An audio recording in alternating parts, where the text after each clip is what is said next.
Okay, so let's talk about waiting for the perfect moment to do whatever, to live our lives. Some of us are waiting for perfection when it comes to doing either what God has called us to do, what God has told us to do, or simply just living our lives, simply just living our lives to the fullest. We're waiting for the perfect moment. Some of us are waiting to be in a relationship or waiting for marriage. Some of us are waiting to lose weight or this or that. Like, we're waiting for the perfect moment to start living our lives. And I want to encourage you to not do that. Because, there's no such thing as the perfect moment. There's no such thing as just being in the perfect place in the perfect space, especially when it comes to what God has told you to do. That perfect moment is whenever God speaks. And sometimes we're looking for things in our lives to be perfect and to line up. But in all honesty, when God has called you, and sorry about the noise, my baby's playing in the back room. And also I stay by a busy street, so there are a lot of cars like coming by, but that perfect moment may never come. And, when God has called you, it doesn't always look like how we think it should look. Like, sometimes we think we have to have our lives like all the way together. We have to have the career and the family and all of this when it's time for us to walk into ministry or our calling, whatever it is. And that's not always the case. And a lot of times that's not the case. We think that we have to be perfect and we have to be in a perfect place and space for God to use us. And that is not true. And even, not even talking about ministry or God using us, but sometimes we limit ourselves from living a full life because we think this has to be done and this has to be here and I have to be doing this now. And we'll limit ourselves. An example of that would be, I'm going to use myself. Which, thinking back about the story is like super embarrassing, but I'm going to use myself. So after I had my daughter, I had put on a lot of weight, a ton of weight. I was the biggest I've ever been. I'm still the biggest I've ever been. And I'm now working on trying to lose the weight. But my daughter was a few months old and it was my first Mother's Day, celebrating Mother's Day after having the baby. And my husband wanted to do something super nice for me. He wanted to take me out to a nice restaurant. You just scared me. I gotta clean your nose. You saying hello? Look at your nose. I gotta clean it. Okay, hold on. Okay. So, yeah, where was I? So my husband wanted to take me to a very nice restaurant to celebrate Mother's Day, to celebrate me. It's our first child, and he just wanted to celebrate me. And I feel, when I think about it, I feel so bad because he wanted to take me out and I was like, no. I literally told my husband no because I needed to lose weight so I can look nice in a nice dress. I was like, I don't want to go to a nice restaurant because then I have to dress up and I want to look nice in my dress. And when I look back on that moment, it's such a foolish response. It's like, girl, your husband wants to take you out to celebrate you.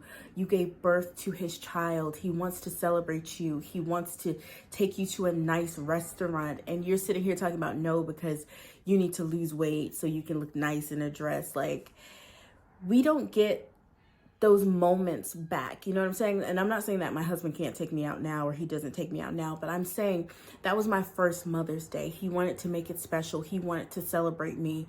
And I let my weight get in the way of that because I feel like I had to be the perfect size so I can wear the perfect dress and all of this stuff, trying to focus on perfection and being this size to really enjoy it. And I'm like, that makes absolutely no sense. So you're saying that you can't enjoy a nice restaurant at the size that you are? That makes no sense. You can't dress up and look nice in the size that you are. Like, that was ridiculous. And I missed an opportunity to really spend with my husband, allow him to cater to me.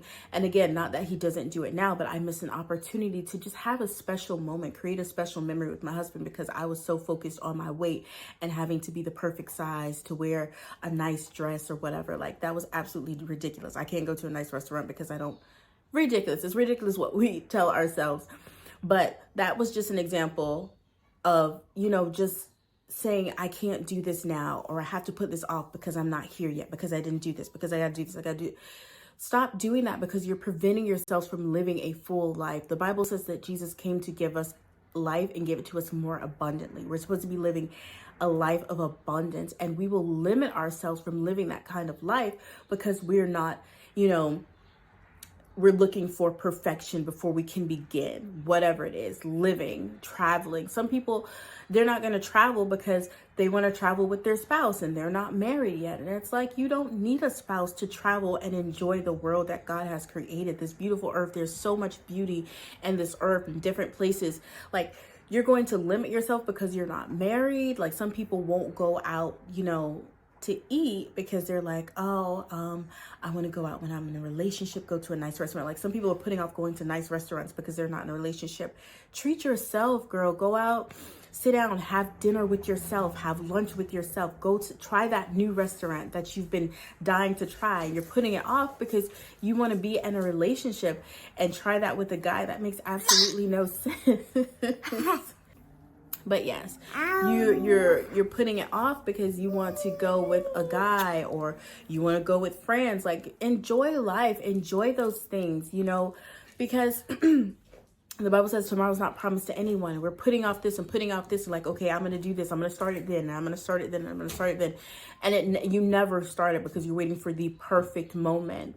And back to, ministry and the things that God has called us to do. God has called us to do some things, but we're waiting for the perfect moment to step out and do it. We're waiting until we have this, have all of our ducks in a row and have, the money and this and that. Like, if God has called you to do something, trust me, God is going to finance it. Okay. He's going to finance it. He's going to, bring the resources. He's going to bring the people and bring the help. All you have to do is step out in faith and stop trying to wait for perfection and lean on God. The things that we do not have figured out, go to God, speak to God. God is calling you. He wants you to start now. There is something on the inside of you that somebody needs, but you're putting it off. You're causing that person to have to wait because you're saying, I need to be this. I need to have this perfected, or I need to have this and that and that. Like, and God is telling you to start now. Stop waiting for the perfect moment, the perfect time, the perfect amount in the bank account. If God has told you to start now, start now. Don't let fear and doubt hold you back from doing what God has called you to do, because I'm telling you, each and every one of us has something that somebody needs. And the more we wait and we put it off, those people that God has set aside just for us to minister to in whatever way He's called us to do that, they're not getting what they need. And sure, God will use somebody else because, God, just even in the book of Esther, when Mordecai was telling Esther, you've been called for such a time as this, but he also said that, if you don't do this, another person will rise to the occasion. God will appoint another person. We don't want that. We want to be used by God. We want to answer that call. And for whatever God has called us to do, we want to do it. We don't want to keep putting it off and saying, this needs to be done and that needs to be done. Stop making excuses, okay? Stop making excuses. And the same thing for living your life. Stop making excuses to live a full life. Don't do that. Don't put it off. Tomorrow's not promised to anyone. If you want to try that new restaurant, try it out. You don't have to go with the man. You don't even have to go and wait to your friends. You can try it yourself. Like, get out there, explore, live your life. Don't, be like, I got to wait until I'm a certain size to dress up. No, dress up now. Wear nice clothes now. Fix yourself up now. You don't have to be the perfect size to do that. Put effort into your appearance now. You don't have to wait to live, okay? If you desire to be a homeowner, you don't have to wait for a husband to do that. You don't have to wait for a family to do that.